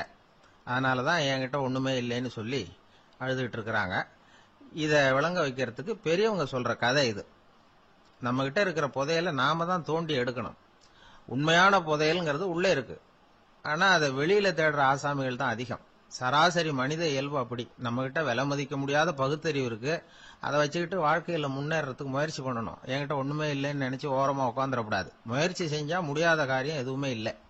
ஒரு ரயில்வே ஸ்டேஷன் பக்கம் வெளியில ஒரு டாக்ஸி நின்றுட்டு இருந்தது. அந்த பக்கமா வந்த ஒருத்தர் டாக்ஸி டிரைவரை பார்த்து சொன்னார், ஐயா, உங்க வண்டியில பின் சீட்ல ஒரு மணி பர்ஸ் கிடக்கு, யாரோ மறந்து விட்டுட்டு போயிருக்கிறாங்க அப்படின்னாரு. இல்ல இல்ல, அது காலி பர்ஸ் தான், நான் தான் அதை அங்க போட்டு வச்சிருக்கிறேன் டிரைவர். ஏன்னு கேட்டார் அவரு. இதுக்கு டிரைவர் சொன்னாரு, அதை பாக்குற யாராவது அதை எடுத்துக்கலாம்ங்கிற ஆசையிலேயாவது சவாரிக்கு வருவாங்க, அதுக்காக தான் போட்டு வச்சிருக்கிறேன் அப்படின்னார். கத்திய தீட்டாதே புத்திய தீட்டு அப்படின்னு ஒரு பெரியவர் புத்தி சொன்னார். அதை கேட்ட ஒரு இளைஞன், அது எப்படி பெரியவரை புத்திய தீட்டுறது? கத்திய தீட்டுன்னு சொன்னா ஒரு கருங்கல்ல கத்திய தேய்க்கலாம். புத்திய தீட்டுன்னு சொன்னா எப்படி தலையை கொண்டுட்டு போய் தரையில தேய்ச்சிட்டு இருக்க முடியுமா அப்படின்னா. அந்த பெரியவர் உடனே புரிஞ்சுக்கிட்டார், இந்த இளைஞனுக்கு புத்தி கூர்மை கம்மி அப்படிங்கறத புரிஞ்சுக்கிட்டார். அது சரி, அறிவுக்கும் புத்திசாலித்தனத்துக்கும் என்ன வித்தியாசம்? இது ஒரு முக்கியமான கேள்வி. அறிவுன்னா என்ன, புத்திசாலித்தனம்னா என்ன? இதே கேள்விய சாக்ரட்டிஸ் கிட்ட அவருடைய சீடன் ஒருத்தன் கேட்டானா. ஐயா, அறிவுக்கும் புத்திசாலித்தனத்துக்கும் என்னங்க வித்தியாசம் அப்படின்னு கேட்டிருக்கான். சாக்ரட்டிஸ் நிமிர்ந்து பார்த்திருக்கிறார் அந்த சீடனை. அதுக்கப்புறம் சொன்னாராம், நான் சொல்றேன் உன்னுடைய கேள்விக்கு பதில், ஆனா அதுக்கு முன்னாடி நீ ஒரு காரியம் பண்ணணும்னாராம். என்னங்க செய்யணும் சொல்லுங்கன்னு இருக்கான். அதோ பாரு, ஒரு பெரியவர் உட்கார்ந்துருக்கிறாரு, அவர்கிட்ட போ, இங்க இருந்து பக்கத்துல இருக்கிற அந்த கிராமத்துக்கு போய் சேர எவ்வளவு நேரம் ஆகும் அப்படின்னு கேட்டுட்டு வா அப்படி சொன்னார் சாக்ரட்டிஸ். சரின்னு சொல்லிவிட்டு இவன் போனான். அந்த பெரியவர் முன்னாடி போய் நின்னான். ஏங்க பெரியவரை, இங்க இருந்து அதோ தெரியுத அந்த கிராமத்துக்கு போய் சேர்றதுக்கு எவ்வளவு நேரம் ஆகும் அப்படின்னு கேட்டான். பெரியவர் நிமிர்ந்து பார்த்தார், ஆனா பதில் எதுவும் சொல்லல. இவன் மறுபடியும் ஒரு தடவை அதே கேள்வி அவர்கிட்ட கேட்டான். என்னங்க, நான் கேட்கறது உங்க காதுல விழுதா? அந்த கிராமத்துக்கு போய் சேர்றதுக்கு எவ்வளவு நேரம் ஆகும் அப்படின்னு சொல்லி மறுபடியும் கேட்டான். அப்பவும் அவர் பதில் சொல்லல. உடனே அவன் மனசுக்குள்ள முடிவு பண்ணிக்கிட்டான், சரி பெரியவர் ஒரு மாதிரியா தெரிகிறார், புத்தி சுவாதீனம் சரியில்லாத ஒரு மாதிரி தெரியுது அப்படின்னு நினைச்சுக்கிட்டே வந்த வழியிலேயே திரும்பி வந்துட்டான். கொஞ்ச தூரம் நடந்திருப்பான். இப்ப அந்த பெரியவர் மறுபடியும் கூப்பிட்டார், இளைஞனே இப்படி வாழ்னார். இவனுக்கு ஒன்னும் புரியல. மறுபடியும் திரும்பி நடந்தான். அவர் முன்னாடி போய் நின்னான். பெரியவர் சொன்னார், தம்பி, இங்கேருந்து அந்த கிராமத்துக்கு போய் சேர்றதுக்கு 5 நிமிஷம் ஆகும் அப்படின்னார். இப்போ அந்த இளைஞன் அந்த முதியவரை ஒரு மாதிரியா பார்க்க ஆரம்பிச்சான். அதுக்கப்புறம் கொஞ்சம் யோசிச்சான். பிறகு அவர்கிட்டே கேட்டுட்டான், ஏங்க பெரியவரை, இதே பதில அப்பவே என்கிட்ட சொல்லியிருக்கலாமே, என்னை திரும்பி போன்னு சொல்லிவிட்டு பாதி தூரம் போனதுக்கு அப்புறம் மறுபடியும் கூப்பிட்டு அதுக்கப்புறம் இப்படி சொல்றீங்களே, இது நியாயமா அப்படின்னா. பெரியவர் சிரிச்சார். அதுக்கப்புறம் சொன்னார், ஏன்பா, நீ எவ்வளவு வேகமா நடக்கிறேங்கிறத பார்க்காம நீ கிராமத்துக்கு போய் சேர வேண்டிய நேரத்தை எப்படி என்னால சொல்ல முடியும்? அதனாலதான் உன்னை கொஞ்ச தூரம் நடக்க விட்டு உன்னுடைய நடையின் வேகம், அந்த கிராமம் இருக்கிற தூரம் ரெண்டையும் கணக்கு போட்டு அதுக்கப்புறம் நேரத்தை சொன்னேன்னார். சீடன் வந்து தலை குனிந்தான். அப்படியே திரும்பி வந்து சாக்ரட்டிஸ் முன்னாடி நின்னான். சாக்ரட்டிஸ் இப்ப சொல்றார், தம்பி, அதுக்கு பேர் தான் புத்திசாலித்தனம். இந்த அறிவு கூர்மை வந்து எல்லா இளைஞர்களுக்கும் வரணும் அப்படிங்கறதுக்காகத்தான் கத்தியை தீட்டாத புத்தியை தீட்டு அப்படின்னு பெரியவங்க எல்லாம் சொல்லிட்டு இருக்கிறாங்க. புத்தியை தீட்டுறவங்க எல்லாம் வாழ்க்கையில அறிவாளியாராங்க, தீட்டாதவங்க கோமாளியாராங்க. இதுதான் இன்னைக்கு நடக்கிறது. அதனால அறிவு கூர்மைங்கிறது வேற. இந்த காலத்து ஆசாமி ஒருத்தர் இன்னொருத்தரை பார்த்து கேட்டார், ஏங்க, ஒரு விமானம் இங்கேருந்து புறப்பட்டு 2 மணி நேரத்துல மதுரைக்கு போய் சேருது. நல்லா கவனிங்க, ஒரு விமானம் இங்கேருந்து புறப்பட்டு 2 மணி நேரத்துல மதுரைக்கு போய் சேருது அப்படின்னா என்னோட வயசு என்னன்னு கேட்டார். இவர் கேட்கறதுல ஏதாவது அர்த்தம் இருக்கா? அதாவது இங்கேருந்து புறப்பட்டு 2 மணி நேரம் ஆகுது மதுரைக்கு போறதுக்கு, அப்படின்னா என் வயசு என்னன்னு கேட்கிறார. இதை கேட்ட உடனே அவர் பதில் சொன்னார், அப்படின்னா உங்களோட வயசு 20 அப்படின்னார். எப்படிங்க அவ்வளவு கரெக்டா சொன்னீங்க அப்படின்னு கேட்டார். வேற ஒண்ணும் இல்ல, எங்க பக்கத்து வீட்டுல ஒரு முழு பைத்தியம் இருக்கு, அதோட வயசு 40, அப்படின்னா உன் வயசு 20 தான் இருக்கணும் அப்படின்னார். அரை பைத்தியம்னு முடிவு பண்ணிக்கிட்டார். அதனால வாழ்க்கையில அறிவு கூர்மைங்கிறது ரொம்ப அவசியம். அந்த புத்திசாலித்தனம் இருக்கிறவங்க வாழ்க்கையில வெற்றி பெறுவது நிச்சயம். வயிறு பசிக்குதேங்கிறது சிலரோட கவலை, வயிறு பசிக்க மாட்டேங்குதே அப்படிங்கிறது சில பேரோட கவலை.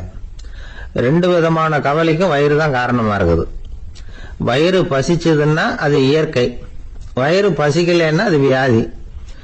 ஆனா பசியையும் நாம பசிப்பிணி அப்படின்னு தான் சொல்லுவோம். என்ன காரணம்? வியாதியை போக்க வேண்டியது எவ்வளவு முக்கியமோ அதை விட முக்கியம் பசியை போக்க வேண்டியது. ஒரு சமுதாயத்துல பசிப்பிணியே இருக்கக்கூடாது, அதுதான் நல்ல சமுதாயம். பசியை போக்கணும்னா சாப்பாடு போடணும், பசியின்மையை போகணும்னா வைத்தியம் தான் பண்ணணும். இது சம்பந்தமா எவ்வளவோ ஆராய்ச்சிகள் நடக்குது, நிறைய மருந்து கண்டுபிடிச்சிருக்கிறாங்க. நம்ம உடம்புல பசியை தூண்டக்கூடிய பகுதி எது, இதை முதல்ல தெரிஞ்சுக்கணும் இல்லையா? நாம சாப்பிடுற ஆகாரம் செரிக்கிறதுக்கு எது காரணம் தெரியுமா? நம்ம மூளையோட பின்பகுதி தான் அதுக்கு காரணமா இருக்குதாம். மூளையின் பின்பகுதியில நரம்பு செல்களால் ஆன 2 வகையான ஆரக்சின்கள் தான் பசியை உண்டாக்குது அப்படின்னு கண்டுபிடிச்சிருக்கிறாங்க. 2 ஆய்வாளர்கள் இதை கண்டுபிடிச்சிருக்காங்க. அவங்க 2 பேரும் டெக்சாஸ் பல்கலைக்கழகத்துல ஹார்வர்டு ஹக்ஸ் மருத்துவ கல்வி நிலையத்துல பணிபுரியறவங்களாம். உண்பது தேவைங்கிறது உணரப்படும் போது மூளையின் அந்த குறிப்பிட்ட பகுதி ஆரக்சின் அப்படிங்கிற ஹார்மோன்களை சுரக்கும். அது பசி உணர்வை தூண்டும் அப்படிங்கிறது தான் அந்த ஆய்வாளர்களின் கண்டுபிடிப்பு. இந்த ஆரக்சின் வேற சில உயிரினங்கள்லயும் உண்டு. இப்ப எலிகள்ல கூட இது இருக்குது. அதனால எலிகளை வச்சு இது சம்பந்தமா ஆராய்ச்சி பண்ணாங்க. எலிகள் உடம்புல ஆரக்சினை செலுத்தி பார்த்தாங்க. உடனே என்னாச்சு தெரியுமா? அந்த எலியெல்லாம் பசியால துடிக்க ஆரம்பிச்சுட்டுது. எதையாவது தின்னு பசியை தீர்த்தா போதுங்கிற அளவுக்கு அந்த எலிகள்லாம் அல்லாட ஆரம்பிச்சுட்டுது. இயல்பா சாதாரணமா அந்த எலிகள் எவ்வளவு சாப்பிடுமோ அது மாதிரி 8 முதல் 10 மடங்கு அதிகமான ஆகாரத்தை 1 மணி நேரத்துக்குள்ள சாப்பிட்டு தீர்த்துட்டுதான். சில எலிகளின் மூளையில இந்த ஆரக்சின் அளவை கட்டுப்படுத்தி பார்த்திருக்கிறாங்க. உடனே என்னாச்சு தெரியுமா? அதெல்லாம் சாப்பாட்டை கண்டா முகத்தை திருப்பிட்டு போக ஆரம்பிச்சுட்டுதான். அந்த எலிகளுக்கு பசி எடுக்கலையா. இந்த ஆராய்ச்சியின் அடிப்படையில பசி எடுக்காமல் இருக்கிற மனிதர்களுக்கும் பசியை தூண்ட முடியும் அப்படின்னு சொல்லி ஆராய்ச்சியாளர்கள் தெரிவிச்சிருக்கிறாங்க. ஆக ஆரக்சின் தான் பசிக்கு காரணம்ங்கிறது தெரிஞ்சு போச்சு. சரி, இந்த ஆரக்சின் அப்படின்னா என்ன? அது ஒரு கிரேக்க சொல். அதுக்கு பசின்னு அர்த்தம். நம்ம ஆளுங்களுக்கெல்லாம் பசியை தூண்டுறதுக்கு மருந்து தேவையில்லை, பசியை குறைக்கிறதுக்கு தான் மருந்து தேவை. ஒரு அம்மா டாக்டரை தேடி வந்தாங்களாம். டாக்டர், எங்க வீட்டுக்காரருக்கு திடீர்னு அகோர பசி, நிறைய சமைச்சு போடுறேன், அவ்வளவையும் சாப்பிட்டுட்டு கீழே கிடக்கிற குப்பை கூலங்களையும் எடுத்து சாப்பிட ஆரம்பிச்சுடுறார், என்னன்னு கவனிச்சு பாருங்க அப்படின்னாங்களாம். எவ்வளவு நாளா அப்படி இருக்குதுன்னு கேட்டிருக்காரு டாக்டர். ஒரு வாரமா அப்படி இருக்குதுன்னாங்களாம். இவ்வளவு நாளா ஏன் சும்மா இருந்தீங்க, ஆரம்பத்திலேயே இங்க அழைச்சிட்டு வர வேண்டியது தானே அப்படின்னாராம் டாக்டர். அது ஒண்ணுமில்ல டாக்டர், வீடு பூரா சுத்தமாகட்டுமேன்னு பாத்துக்கிட்டு இருந்தேன் அப்படின்னாங்களாம் அந்த அம்மா. ஒரு பெரிய அரசன் இந்த உலகம் பூராவையும் ஆண்டுகிட்டு இருந்தான். ரொம்ப காலம் அப்படி அரசாட்சி பண்ணிக்கிட்டு இருந்தான். திடீர்னு அவனுக்கும் சில எதிரிகள் முளைச்சாங்க. அவங்க எல்லாம் ஒண்ணு சேர்ந்து இவனை தோற்கடிச்சுட்டாங்க. தோத்து போனது இவனுக்கு பயம் வந்துட்டுது, எங்க எதிரிகள் நம்ம கொன்னுடுவாங்களோ அப்படின்னு. வெளியில வந்தா தனக்கு ஆபத்துன்னு பயந்துகிட்டு யாருக்கும் தெரியாம ஒரு குகைக்குள்ள போய் பதுங்கி கிடக்குறான். நிலைமைய பாருங்க. முதல் நாள் அரண்மனையில அதிகாரம் பண்ணிக்கிட்டு இருந்தவன் மறுநாள் குகையில பயந்து போய் பதுங்கி கிடக்குறான். ராத்திரி நேரம் வந்தது, பசி வயத்தை கிள்ளுது, பிச்சை எடுத்து சாப்பிட வேண்டிய நிலைமை. பிச்சை எடுக்கிறதுக்கு பாத்திரம் வேணுமே, என்ன பண்றது அப்படின்னு அங்கேயும் இங்கேயும் பாக்குறான். ஒரு மூலையில யாரோ விட்டுட்டு போன ஒரு ஓடு கிடக்குது, அதை எடுத்துக்கிட்டு புறப்பட்டான். இருட்டுல வழி புரியல, ஏதோ ஒரு யூகத்துல காலை மெதுவா எடுத்து வச்சு நடந்து போயிட்டு இருக்கிறான். வழியில ஒரு கருப்பு நாய் படுத்து கிடந்தது. இருட்டுல அவன் இது கண்ணுக்கு சரியா தெரியல, அவனுக்கு தவறி போய் காலை வச்சுட்டான் அது மேல. நாய் சும்மா இருக்குமா, வள்ளுன்னு உழுந்து கடிச்சு விட்டுது. காலை பாக்குறான், காலத்தையும் நினைச்சு பாக்குறான். அரண்மனையில வீரக்கழல் அணிந்த காலை உடைய மன்னா அப்படின்னு புகழ்வாங்களே புலவர்கள்லாம், ஆனா அது இன்னைக்கு நாய் கடிச்ச காலம் ஆயிட்டுதே அப்படின்னு நினைக்கிறான். அது மட்டும் இல்ல, முன்னாடி எல்லாம் பொற்கிண்ணங்கள்ல தான் அவன் சாப்பிடுவான். ஆனா இப்போ உடைஞ்சு போன ஓட்டு, அது ஓட்டை கையில வச்சுக்கிட்டு நிக்கிறான். அதுல ஏதாவது யாராவது சாப்பாடு போடுவாங்களான்னு. முன்னாடி எல்லாம் நிறைய பேர் அரண்மனைக்கு வருவாங்க, அரசருக்கு காணிக்கைன்னு சொல்லி இவன் காலடியில கொண்டாந்து கொட்டுவாங்க. அப்போலாம் இவன் அந்த ஜனங்களுடைய முகத்தை திரும்பி கூட பாக்குறது இல்ல, ரொம்ப கர்வமா உட்கார்ந்துருப்பான். அதே ஆளு இன்னைக்கு எல்லாரு கண்ணுலயும் படுறது மாதிரி பிச்சை எடுத்துக்கிட்டு இருக்கிறான். அப்போலாம் காணிக்கைகளை தன்னுடைய கையால வாங்குறது தனக்கு கௌரவ குறைச்சல்னு நினைச்சு தன்னுடைய வேலைக்காரங்களை விட்டுதான் அதை வாங்க சொல்லுவான். இப்ப பாத்தீங்கன்னா அவனே தன் கையாலேயே பிச்சை வாங்குறான். நினைச்சு பாருங்க, அந்த மனுஷன் நாள் அரசன், மறுநாள் பிச்சைக்காரன், எவ்வளவு வித்தியாசம். செல்வம் தான் இப்படி ஒரு வித்தியாசம் ஏற்படுறதுக்கு காரணம். அப்படிப்பட்ட செல்வம் வாழ்க்கையை நடத்துறதுக்கு நமக்கு தேவைதான். ஆனா அதையே நாம அடைய வேண்டிய பயனா நினைக்கிறோம் பாருங்க, அதுதான் வேடிக்கை. இத நம்மாழ்வார் அழகா ஒரு பாசுரத்துல சொல்றார். ஒரு நாயகமாய் ஓட உலகுடன் ஆண்டவர், கருணாய் கவர்ந்த காலர், சிதைகிய பானையர், பெருநாடு காண இம்மையிலே பிச்சைதாம் கொள்வர், திருநாரணன் தாழ் காலம் பெற சிந்தித்து உய்மினோ அப்படிங்கிறார் நம்மாழ்வார். ஒரு பெரிய பணக்காரர் ஒரு துறவிகிட்ட போய், சாமி என்கிட்ட நிறைய பணம் இருக்கு, இருந்தாலும் நிம்மதி இல்ல, என்னால நிம்மதியா இருக்க முடியல, என்ன காரணம்னு கேட்டாராம். உடனே அந்த துறவி இதுக்கு நேரடியா பதில் சொல்லாம பக்கத்துல நின்றுகிட்டு இருந்த ஒரு குழந்தைய கூப்பிட்டார். அது ஓடியாந்தது. ஒரு ஆப்பிள் பழத்தை எடுத்து அது கையில கொடுத்தார். அதை வாங்கிட்டு குழந்தை சிரிச்சுது. இன்னொரு பழத்தை எடுத்து கொடுத்தார், அதை இன்னொரு கையில வாங்கிட்டு சிரிச்சுது. மூணாவது ஆப்பிள் எடுத்து கொடுத்தார். 2 பழத்தையும் நெஞ்சில் அணைச்சிக்கிட்டு 3வது பழத்தையும் வாங்கறதுக்கு முயற்சி பண்ணிச்சு. ஆனா அது உடனே நழுவி கீழே விழுந்து உருண்டு ஓடிச்சு. ஏற்கனவே இருந்ததும் விழுந்துட்டுது. இப்ப அந்த குழந்தை அழ ஆரம்பிச்சுட்டுது. இப்ப அந்த துறவி பணக்காரர்கிட்ட சொன்னாராம், குழந்தைய கவனிச்சியா, 2 ஆப்பிள் போதும்னு அது நினைச்சிருந்தா இப்ப அது அழ வேண்டிய அவசியம் வந்திருக்குமா அப்படின்னாராம். எதுவுமே அளவுக்கு மிஞ்சினா துன்பம்தான். இந்த காலத்துல இதெல்லாம் யாரு காதுல வாங்குறாங்க?